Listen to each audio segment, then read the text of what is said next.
পলাতক প্রধানমন্ত্রী শেখ হাসিনার লকার খুলে পাওয়া গিয়েছে ৮৩২ ভরি স্বর্ণালংকার। এর পুরোটাই ছিল অগ্রণী ব্যাংকের ভল্টে।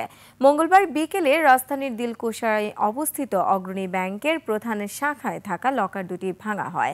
এর আগে গত ১৭ সেপ্টেম্বর জাতীয় রাজস্ব বোর্ডের কেন্দ্রীয় গোয়েন্দা সেল লকার দুটি জব্দ করে। পূবালী ব্যাংকে হাসিনার লকার থাকলেও তাতে কিছুই পাওয়া যায়নি। আরিফিন শাওনের ডেস্ক রিপোর্ট। নায়াসিনামাইড ও স্যালিসাইলিক সমৃদ্ধ লিলি ফেস ওয়াশ যা ফেসের ডেড স্কিন সেল দূর করে দেয় দ্বিগুণ ফাস্টার ব্রাইটেনিং। ২৪-এর গণঅভ্যুত্থানে দেশ ছেড়ে পালিয়ে যান পতিত প্রধানমন্ত্রী শেখ হাসিনা। এরপর থেকে একের পর এক খোঁজ মিলছে হাসিনার অবৈধ সম্পদ।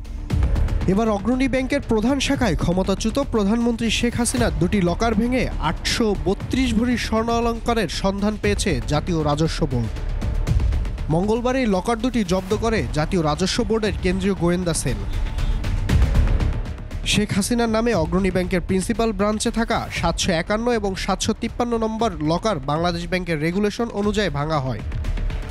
অবশ্য একই দিনে শেখ হাসিনার নামে রক্ষিত পূবালী ব্যাংকের একটি শাখায় লকার খোলা হলেও সেখানে কোনো স্বর্ণালংকার বা কিছু পাওয়া যায়নি।